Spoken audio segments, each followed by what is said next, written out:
And it's that frustration of any smart person who loves learning is you know all the things, but you don't do the things, right? You know what to do, but you don't do it. And Bryony asked me a simple question, like, what do you think is something that's currently holding you back? And realizing that learning and true transformation happens with other people.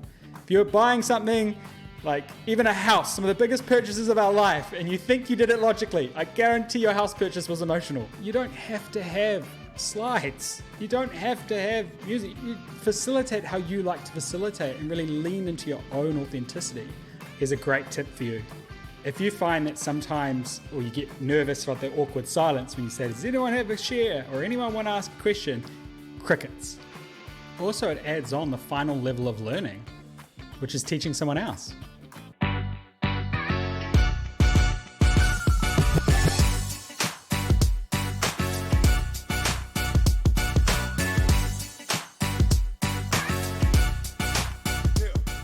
Welcome to the Ultimate Offsite. Today I am super excited to be welcoming on Dee or Dalaney Davis. This is a particularly special episode.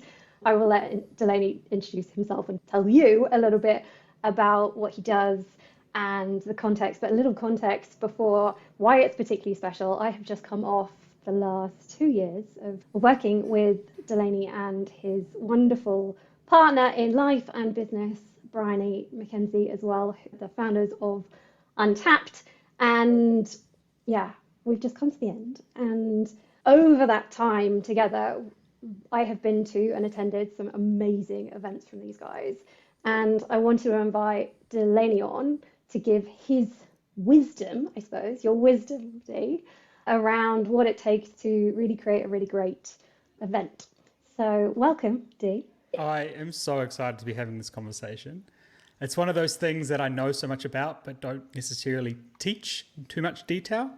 So I'm Dalaney Davis. I'm one of the co-founders of Untapped, and we help evolutionary experts scale, grow, build, do amazing things to share their impact with the world. I consider myself a professional learner, and that comes from me once not being a very good learner. You know, the schooling system let me down. I thought I wasn't smart. And then all of a sudden I had this big turnaround and found how I best learn, found how I best and want to learn, found my passion for psychology, my passion for learning. And then now I love helping really clever people share that with the world as well, because I had such a profound impact from people teaching me. And I know that I want other people to share their genius with the world because it's such a gift. Yeah. Yeah. And one of the ways that you guys go about doing that is by coaching and bringing us participants, your students, I suppose, through amazing events, whether online, in person. And I'm curious, today's conversation is going to predominantly spend talking around the event aspect. I'm curious, maybe we start from like where it began, from your experience. Why did you decide, okay, actually events are a really powerful way of driving those learning insights that you've grown in as a person to come to know yourself, but also so powerful for the students that you help? Really good question. I suppose my origin story of it started with my deep obsession with trying to understand myself. As a young teenager, I struggled deeply with mental health, with depression, with ADHD, with dyslexia, and so many aspects of my life that I wanted to learn and get on top of. So what did I do? I learned.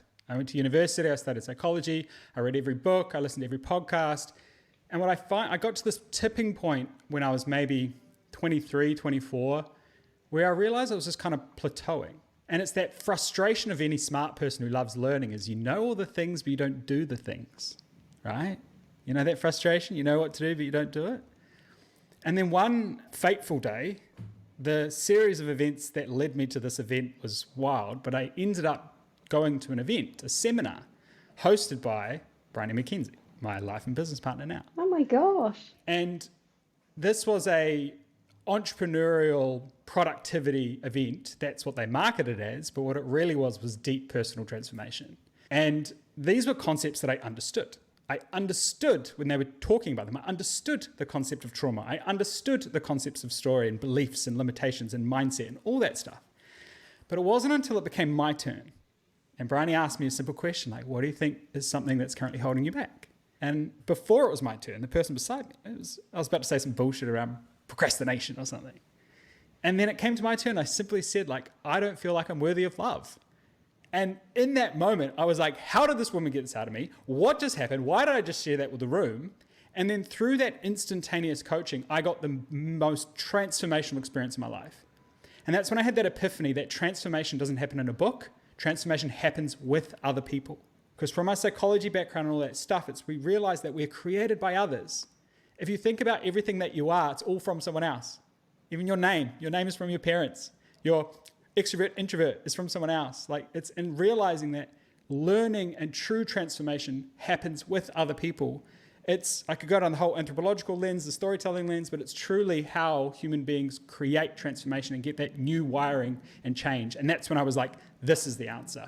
Events, humans, mindset, bringing people together, immersive learning. This is how you truly create change and change behaviors and change the way people think. And my life's never been the same. That was 8 years ago, maybe even longer ago. I can't remember. Oh my goodness me. I actually didn't know that story. I didn't know that that's how you guys met. That's incredibly beautiful. Since then, I imagine that, or I know that you've been on yourself to loads of amazing other events. And I imagine, as so many leaders do, that you've kind of cherry picked the best of what you've seen elsewhere and form that into what now are incredible Untapped events. I'm curious around kind of what are those cherries that you've picked off the tree? What are the particular things that you've seen or observed or experienced from events in your past that you're like, wow, that was really good. I want to make sure that we incorporate that, or that's key, or that's vital. First thing that comes to mind is always remember to hit record.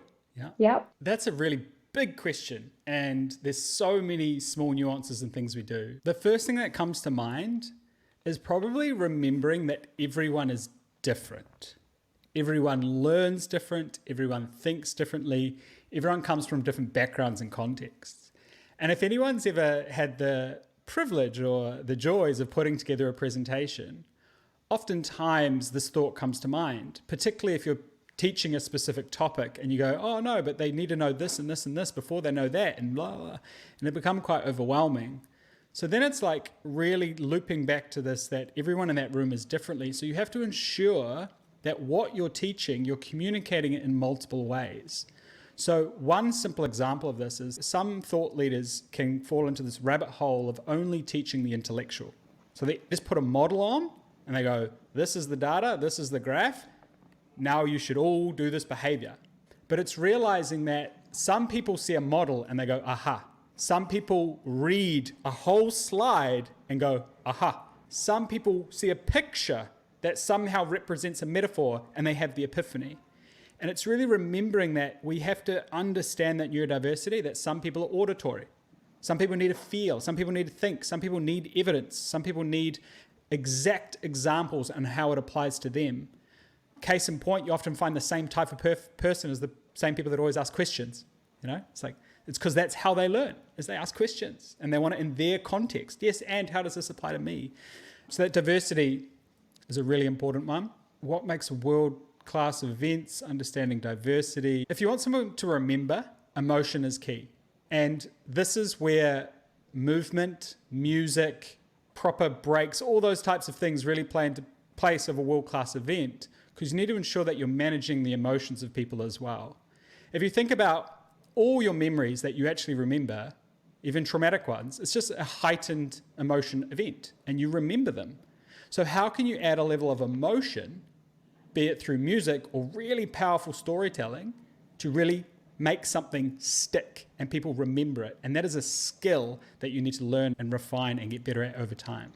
I can go into way more detail on storytelling, but I'd love to ask you to ask me some more probing questions on specifics of events. I will, 100%. I just want to pick up on the emotion thing, because I think that's absolutely key. And I love that the whole Tony Robbins quote around, and it's emotion is energy in motion.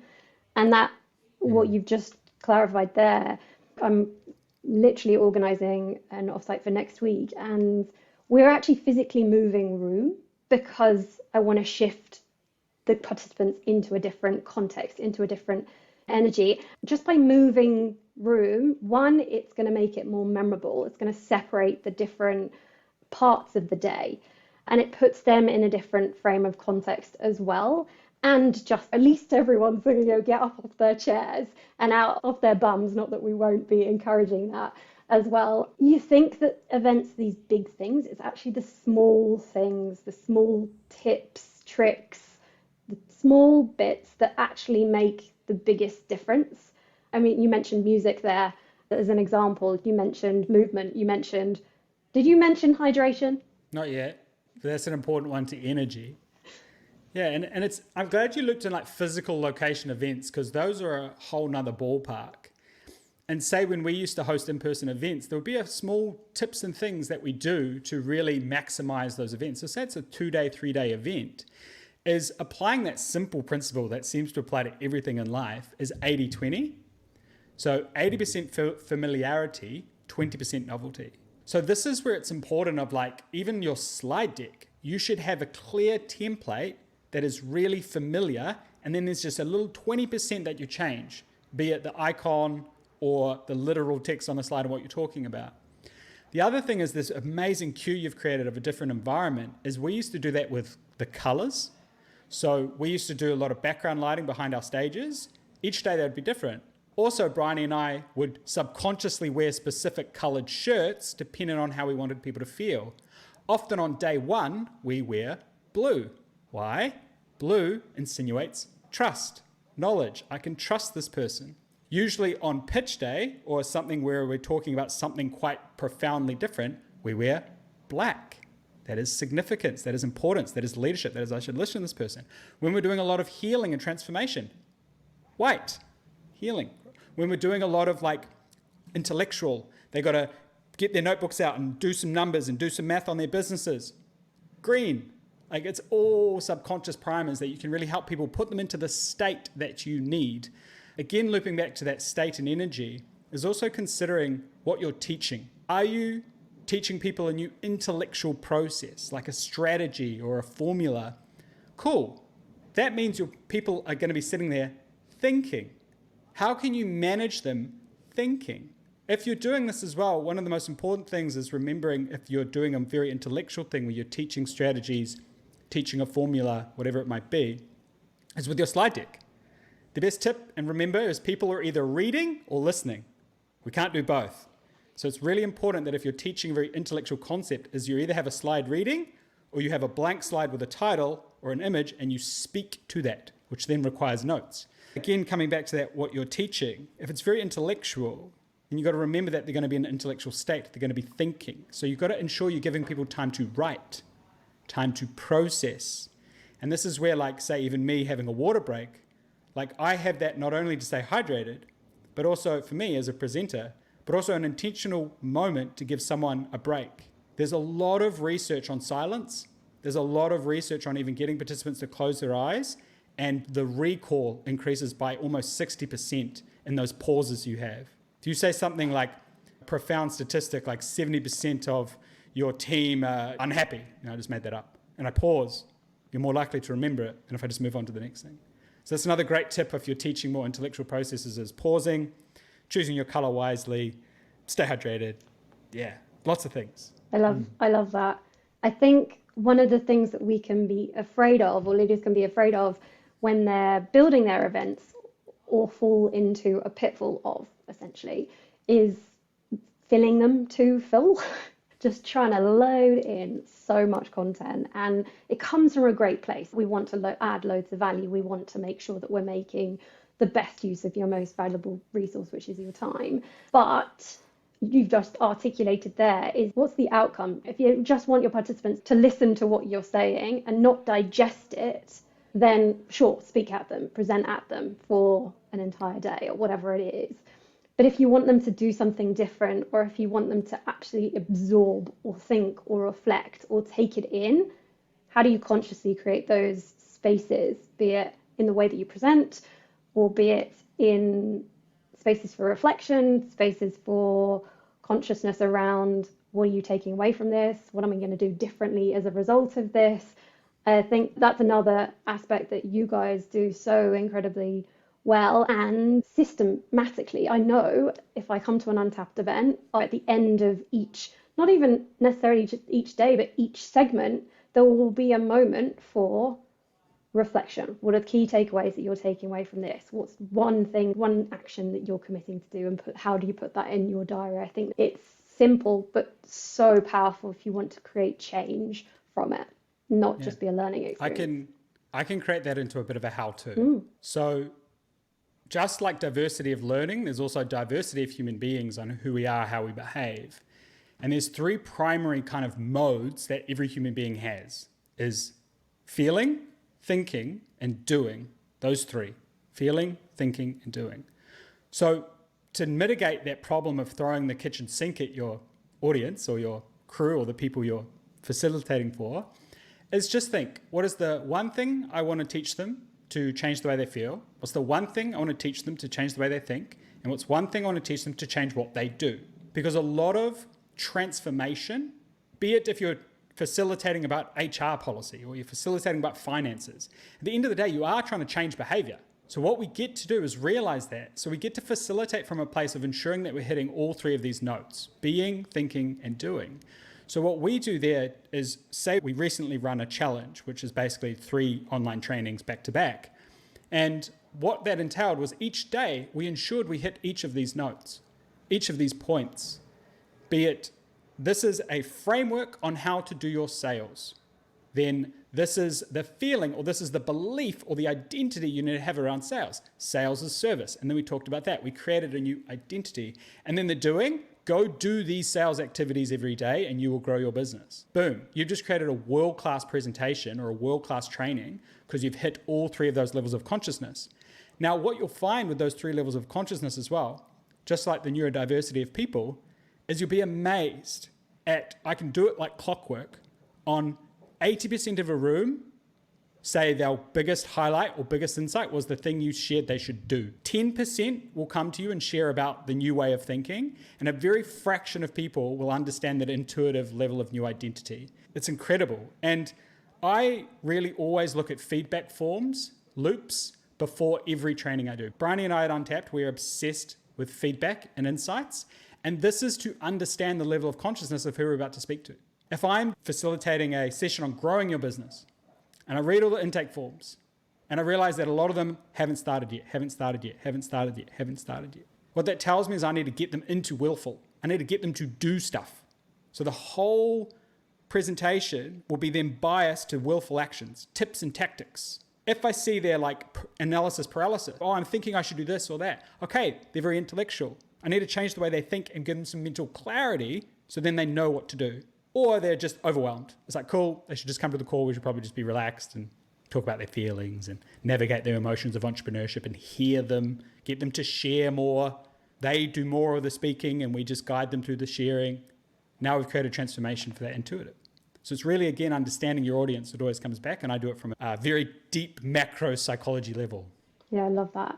And what that is all playing into is such clear intentionality. Like I have, for the framework for the ultimate offsite or any event or even a meeting, has 3 steps to it, the 3I formula. First one is intention. Intention is all around purpose and being really clear. What is the outcome? What is the feeling that you want them to leave with? What is the action that you want them to take? And what do you want them in that framework that you've just shared there? How do you want them to think differently?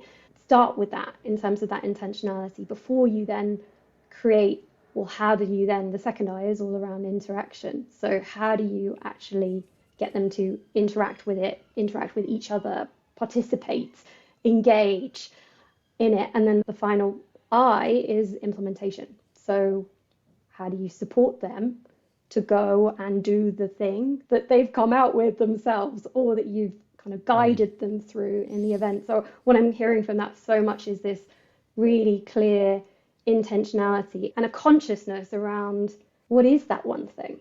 So many leaders I speak to are trying to fill so many different mini purposes into their event.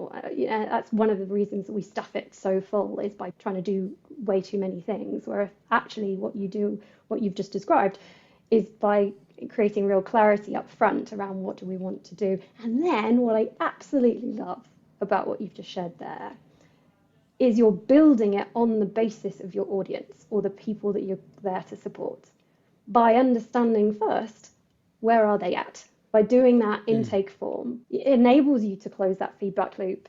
We so often will look to just feedback forms at the end, and not everyone will do that, particularly if it's a team that we know very well. We kind of feel like we don't need to because we think that they'll come and tell us or we'll just know. But actually, the picture you've just painted there is you've got a sense of where they are at right from the beginning, then how you've built your content, your delivery plan, how you're going to extract the gold from them by understanding them. And then at the end, you get to review, how do we do against that? What could we do better? Yeah. What can we learn? Such a brilliant articulation of a framework that I think is so incredibly powerful and transformative in the way that people can think about the way they plan their events. Yeah. And I do have a bit of a bias because I do a lot of intense learning. I know a lot of things inside and out, and I speak only usually from experience or other people's experience that have helped. So even that tip there is like before any talk, any presentation, even a specific one-on-one coaching call or something, and they've come to me with a specific question, I just write down pre-call of like what I want them to feel, what I want them to think, and what maybe should they do if I think I have an action for them or not. And that really creates simplicity because behavior change comes through action. So you have to really remember that as well. It's not just, excuse my language, but just a lot of people just mentally masturbate. They just constantly learn, constantly go to seminars, constantly go to courses, and never actually take action. So it's your duty to get them to help them to take clear action as well and really boil it down to that simple thing of like, this is what you should do. Yeah, well, that's what we're going to, because a lot of what we do is work with teams, but that's what we're going to be doing. This is what we're going after as a team, how we are individually going to contribute towards making this change and why it matters as well, I think is really, really key. And something that you're actually cueing for me as well is a really powerful lesson I got when we used to facilitate, back in another company, we used to mainly facilitate the likes of like mindset combined with like human design, business design for like startup ideas. And when we started this company, we were mainly speaking to young corporate millennials who were tertiary educated, got the jargon, and they got things really quickly. They got in action straight away and they were away flying. We then got offered a grant by the government to start presenting these to youth or rangatahi in New Zealand, which is New Zealand youth, like high school age, 12 to like 15 age. And we took what we presented and we presented it to them and it completely fell flat. And my biggest lesson there, now on reflection, we then refined it, and how we found it was through this insight, was that we are not communicators. We think we're communicators. We think we're there to speak on stage. We think we're there to facilitate and communicate. We're actually translators. We're there to translate this knowledge to who we're speaking to. If you're, say, a world-class professional in leadership development and you go to China to host an event, you're not going to speak at them in English if they don't speak English. You're going to get a translator in there to translate it for you. And that same simple metaphor applies to everything you're doing, is you really have to understand your audience, understand who you're speaking to, and ensure you're not filling it with jargon, or that you are filling it with jargon if they know what you're talking about so you can make it faster and easier. Because even sometimes I speak to marketers and their brains live in jargon. And if I say it like pricing, they're like, what do you mean? And I'm like, oh, I mean low ticket. They're like, oh yeah, got it. You know, it's really knowing your audience, and we're translators, not communicators, was one of my biggest epiphanies of my career. Yeah, I love that. And I also love from that the concept that you don't have to do it yourself. Or you might not be appropriate. If I am in China presenting, I'm not the right person if I cannot speak Mandarin or Cantonese, like who is more appropriate to that audience. But that doesn't mean that I can't organize that event. It means that I just need to find who is the expert or who is the right person to be able to translate the message to the audience or to the people that I'm trying to support. And that's so key for leaders. It doesn't have to all be on their shoulders to be able to go and do. It doesn't have to be on their shoulders, yeah. And it's bringing together, even if you might bring together like 3 experts who are all sound like they're going to facilitate on the same thing. But again, what you'll find with neurodiversity of human beings and people is some people are like, yeah, Chloe's session was amazing. And some people are like, I didn't like Dalaney's. And then some people are like, Dalaney's was incredible. I didn't like Chloe's. And it's like, wait, they were talking about the same thing. And again, it's like there's so many like psychological biases with human beings of like people they can hear, people they can't hear. Oh, that facilitator reminded me of my aunt who smacked my bum, so I didn't like her from the start. There's so many little social nuances we have to navigate. So particularly for a big events, we bring together as many experts as possible. And even if some of them are facilitating on similar things, time and time again, the feedback is just like the example I gave. Some people love that person, didn't like that person, like that. We're crazy. Well, it's back to that, the point that you made at the beginning is that recognition that we're all different.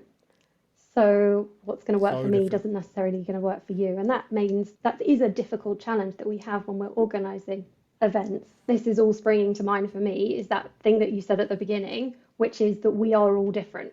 And you have to recognize this. The way that we all take in information is different. Our preferences are different. And that is a challenge that anyone who's organizing any sort of event has to kind of grapple with, I suppose, is how do you utilize those different applications in order to, you're not going to please everyone, but in order to provide enough diversity so that everyone is though going to take something out of it, something useful, connect with one of those speakers as an example, or those experts that you've chosen, or a part or a component of it. So I think that's a great point.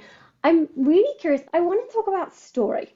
You mentioned it right at the beginning around story, because it's an area I think that can be completely transformational. And to tell a tiny story to lead us into this, I have been working with a leader who basically was going through a massive restructure of their entire team. And the team was hugely resistant to this restructure. And she decided to take her team on an offsite for a couple of days to really work with the team to understand how the new roles and responsibilities were going to be formed, essentially. And day one was an absolute disaster. The team did not want to be there. They did not want the change to happen. There was so much tension in the room. There was so much anguish, fear. And the leader left day one going, oh my goodness, this is a disaster. And she came back into day two with a kind of, she had a bullet point list of, okay, this is how I'm going to do my opening on day one. Here's my bullet points. These are the points that I'm going to make. And she told me as she walked up to present at the front of the room, she just decided, right, I'm leaving those bullet points aside, and I'm going to just tell a story. She spoke from the heart. She told the story. She was incredibly vulnerable. She told an incredibly personal story that she had not planned at all.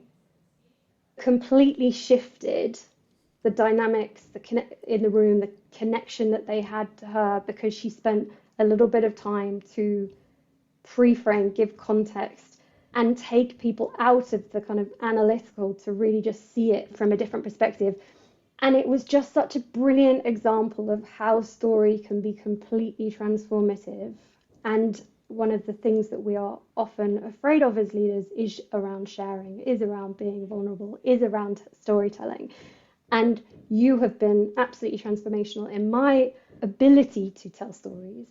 And I wanted to give some space around story. I mean, you can come at it from why stories are so powerful, or you can come at it from here's how to tell us, here's some tips around how to tell a good story. But I just didn't want to leave this conversation without an opportunity to hear from you around the power of story.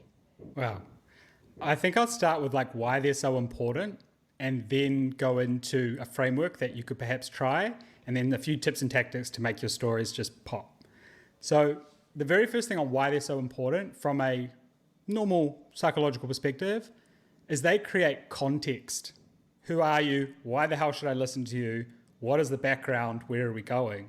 If I say like I have a PhD in marketing, you'd be like, cool, good for you. I don't have a PhD in marketing, by the way. I should. Versus if I say like I started my journey obsessing over like how to help people make decisions. And then I discovered that through communication and marketing, you could do that. And you kind of give that little bit of context. And to that other thing, they don't necessarily have to be vulnerable. They can just be, this is where I was, this is where I am now. Even if like before today's facilitation, I was feeling really overwhelmed on the direction of our team. And I'm committed to be here today to help us get clarity on what that direction is. And by the end of this event, I hope we will have some clarity. And that's a story, a beginning, middle, and an end. And you've created context, you've created psychological safety, and you'll watch the whole room lean forward. just with that one context creation and psychological safety of the setup. This is where we're going, this is what we're doing.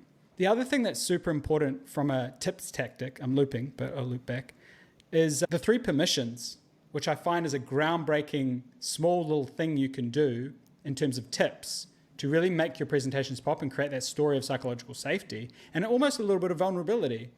And that is the 3 permissions of you need to get 3 permissions from the room. The first permission is who you are. And this is why telling your story is important and setting that context. And for me, one of my permissions I always say is like, we may go down some rabbit holes. I learn a lot. I may start speaking to something that's not on the screen. Is that okay? And everyone goes, okay, yeah. And I'm pre-framing them on actually what could happen. And then I get the permission on the content. Like, we're going to talk about this, this, and that. Everyone happy? Yeah, okay, cool. And then at the end, we might share next steps or next actions. We'll all jump into the play. And again, that's another tip to create psychological safety. But the home run, the kicker here on why storytelling is so important. Human beings have this funny tendency to think that we're thinking animals. We're actually emotional animals. We are emotion first throughout. We are emotions trump everything. If you're buying something, like even a house, some of the biggest purchases of our life, and you think you did it logically, I guarantee your house purchase was emotional. Like your partner, that decision, emotional. We're emotional creatures. And looping back as well on how we really remember stuff, how we really remember what we do is through emotion. So the reason why storytelling is so important in any facilitation on any information is because that's how human beings learn, is through emotion. We're storytelling animals after all. We've got a huge biases that's how we learnt for thousands of years before we had the printing press, before we had anything, is we talk to each other. And that's how we learnt and remembered and created everything and anything was through communication. And the other thing that's super important for storytelling to create a new way of behavior for someone is emotions give reason. So if I say like, you need to be, what's a better example? You need to be working out every day. You'd be like, okay. I'd be like, you need to be working out every day or else your mental health will decline, your physical health will decline, and your whole life will turn to garbage. Like that's adding emotion. But then if I add context to that emotion, be it like, I used to not be able to get out of bed in the morning. I was exhausted. I had no mental clarity. I was depressed and my life was going nowhere. I thought I needed to learn this about health, learn this about fitness, or maybe if I just didn't eat that extra bit of chicken, I'd be okay. And then the world was telling me that you just got to get out of bed early, you got to get up early, that's how you do that. And then I realized that learning made no difference, so I decided to do something about it. So I started my journey to actually start exercising every day, at least every week, really start focusing on my nutrition. And then what I found is it was hard, the discipline, the whole new muscles of who I had to be. But then through that journey, I started jumping out of bed in the morning. I started having the mental clarity to perform better at my job. I started being nicer to people and so many of these other transformational benefits that came from me simply going to the gym. Now that right there is a nice play-by-play on like, you should go to the gym. You should go to the gym because this is my story and why I go to the gym. And boom, instantly someone's going, maybe I should go to the gym. It was a terrible story. I could have done so much better, but it really loops in and connects to the emotion of it and the context of it and why you should listen. And it's super important for thought leaders as well to remember that credentials is one thing, but character is everything. People will listen to someone with character over someone with credentials. Guaranteed. You've watched plenty of TED Talks. The ones that pop off are the people who are charming and got character and tell great stories. The boring people are everyone with PhDs who just goes, my statistical for findings is that people need to do more exercise. No one gives a shit. Character trumps credentials every time. That's why storytelling is just so important. Yeah. To create that emotional shift. Yeah, it connects on a different level. And am I right in thinking that you used a particular method in that story that you just told there? Of course. And you've all been exposed to this a million times with every single movie and TV show you've ever watched. There's the simple distinction of the hero's journey, and then a deeper level of it is called the Epiphany Bridge. And the simple thing here is like, to really create that knowing, liking, and trust with your audience is giving that context and being that hero of the story in a way. And being like, no one would watch a movie if it was easy.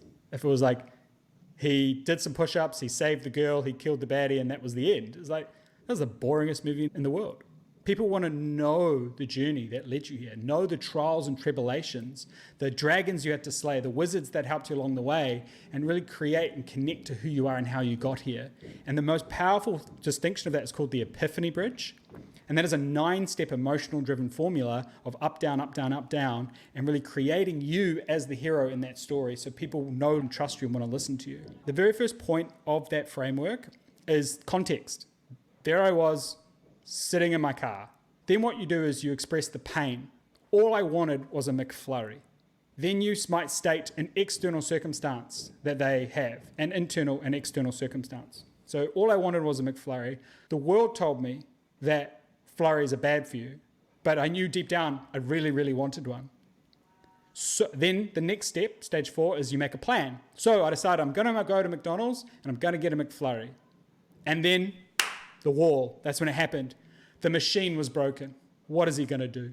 Then I realized there's more than just McFlurries in the world. And this is the epiphany. I realized there's also Magnums and choc bars and ice creams. And I got it. I'll go to a service station. I know where one is. And that's your plan. That's where you go. Then another perhaps trial and tribulation is the service station didn't have Magnums, but I found Trumpets, which is a coned ice cream in New Zealand. Sorry. Then I got my Trumpet. It was half the price of a McFlurry. I then sat outside and enjoyed that Trumpet, and I realized that I love coned ice creams, and I've never been the same since. Now I don't ever go to McDonald's anymore, and all I do is go to gelatos, and I love it. And that is the achievement, which is I finally got my ice cream. And then the transformation, which is another key point of the Epiphany Bridge. This is how my life changed that I wasn't prepared for. So setting that context at the start and the transformation need to be connected. So the context is like, I wanted a McFlurry. The achievement is I got my ice cream, and now I've got a transformation that I love coned ice creams. Another epiphany there is the pain could be depression. And then the epiphany is I'm no longer depressed. And now I'm successful, I've met the love of my life, I'm wealthy, like you stack the transformation. And then final step is the call to action. And this is really, you're looping them in fully to the story of either like, and now I'm going to take you through my 9-step framework on how we did that. Or now, if you want to learn more, message me, or whatever or now like share this TED Talk with everyone. Like what is the call to action, the call to arms in this hero's quest that you want to enroll people in on why you just told that story? My action is never go get a McFlurry, find your favorite ice cream and just eat that. There we go. Story closed. Lesson learned, tab closed. Tab closing is also super important in storytelling is don't open loops. Keep it a one streamlined, simple event. Not like, I was born in 1993 and to a mother. Don't open tabs. Just keep it in a moment is one of the best tips I can tell for Epiphany Bridges as well. Yeah. Anything there you want to expand on or go into more? Well, I think we could, we could talk about story we could do a whole podcast on story. We could write a whole book on story, and many people have. And so what I would say is a key takeaway, or what I would be doing if I was watching this, is actually learning or going and researching and having a look at Google, Epiphany Bridge, Joseph Campbell. Hero with 1,000 Faces. Boring book, but great distinctions to really understand storytelling. But if you just Google the model of the hero's journey, you'll see like a spiral or a loop. It's brilliant. And then also just remembering the simple of beginning, middle, end. Close it up in a nice bow. Yeah. You'd be a great storyteller. 100%. And that it takes practice. Like it takes practice to get good at it or better at it. But there is a framework. So for people who want some structure or want some tangible guardrails, I suppose, or a cheat sheet of how to do it, it is a brilliant framework to use.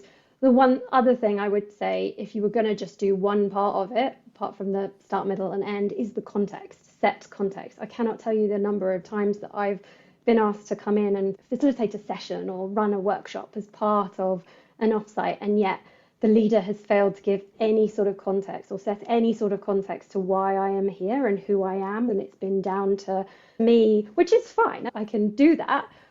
But again, thinking back to the audience, or the participants are sitting there going, who the hell is this woman and why is she here? And how does this relate to everything else that we've been doing in this event or this day? Or why are we starting here and why have you chosen her? That can be done so powerfully, so simply. It doesn't have to take very long. But again, don't relinquish your power as a leader. Don't relinquish your responsibility to set that context, set the stage, to make your people feel safe and give them a reason as to why you've brought in an expert as an example there. So it's super powerful for the beginning to set the context of your Epiphany Bridge. And then it's also super powerful to really cement perhaps a particular distinction you've just shared on. Because again, an epiphany is a moment that has changed the way you behave. And your job as a facilitator is to create an epiphany in those clients or in those people listening to you or your team. And rather than teach them the distinction, like this is the distinction I learned after I had my epiphany, you need to give them the whole journey and create that same train of thought that led you to this distinction, which is, again, you might be sitting there bored by this meeting, but I used to think that way as well. And then I realized the freedom that comes from having a call agenda. And now my calls run smoothly, I'm out in 30 minutes, and I'm going to take you through my framework on call agendas. Now you've got that whole room enrolled, you've given them context, you've given them an emotional reason that they connect to you and why they should now listen to you as well, or how to tie up what you've just shared in a pretty bow. Really powerful. yeah, I love it. Oh my gosh, we could talk for hours on that. I'm conscious of time and I want to leave open to you, what have we not talked about that you think would be really valuable for a leader of a team who's gearing up to run, hopefully, a great event for their team? Authenticity is underrated. Bringing your full self to that team meeting, be it the Epiphany Bridge at the start, sharing the context, really sharing why you're there, and even just facilitating how you like to facilitate. You don't have to have slides. You don't have to have music. You don't have to have a pointer. You facilitate how you like to facilitate and really lean into your own authenticity. For me, I love having a slide with a title, and that is my cue to know what to share next, right? Bryony, my partner, slide deck, couldn't care less. I make so many slides with her. Sometimes she just flicks through. Sometimes she goes, oh yeah, talk to that one. And she intuitively facilitates how she sees the process going, and she's so connected to the people in the room that she's willing to flex and give them exactly what they need. Some people just love teaching. Some people are better at facilitating, right? This is another good one on your authenticity. Are you what's called a generator or a responder? Me, I am a responder through and through.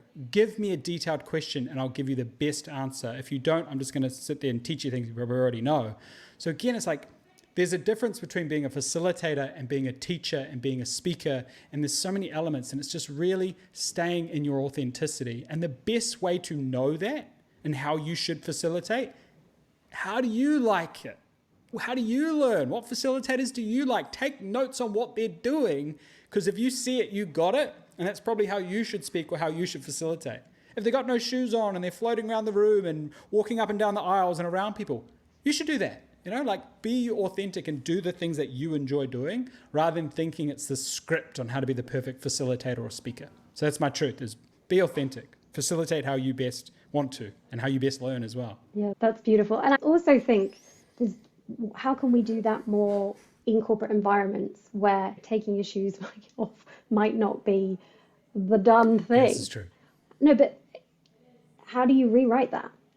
Is this an opportunity? And it comes back to what is your intention that you're setting there. But if you want to be memorable, take your shoes off in a boardroom.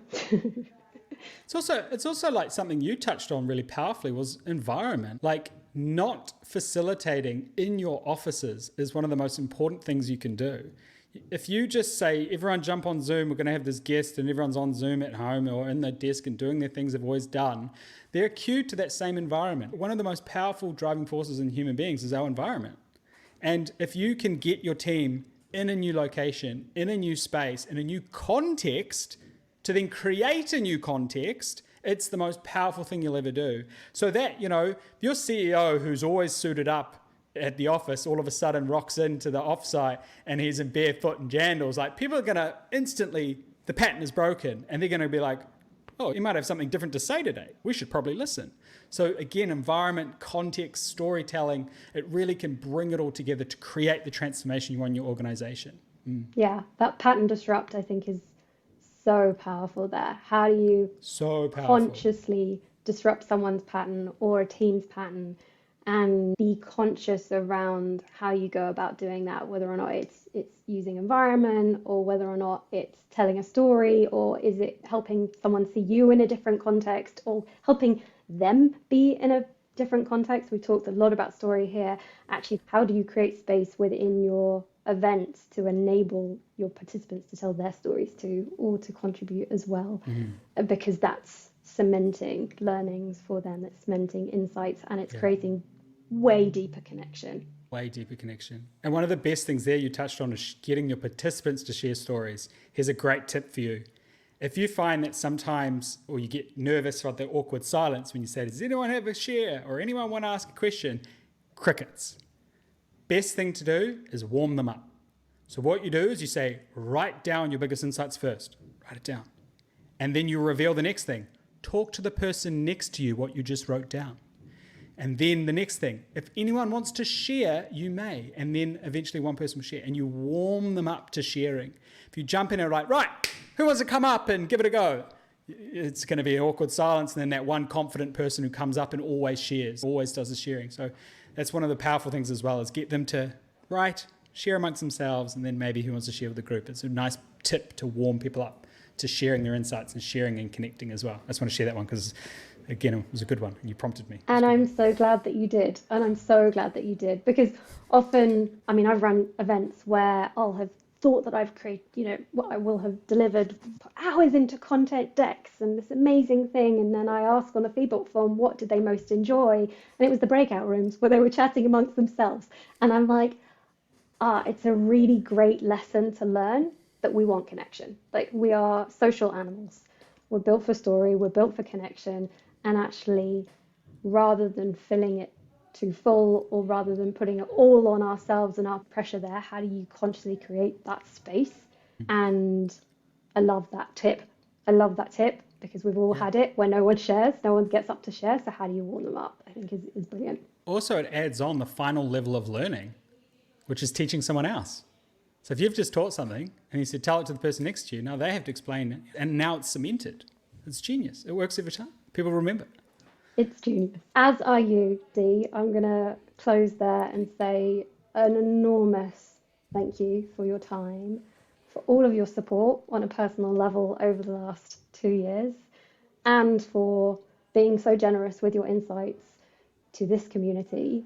It's truly been a pleasure and a privilege, and I'm excited to come to more of your events in the future. Loved this conversation, and absolute pleasure. Many more to come. Let's do more. I love this.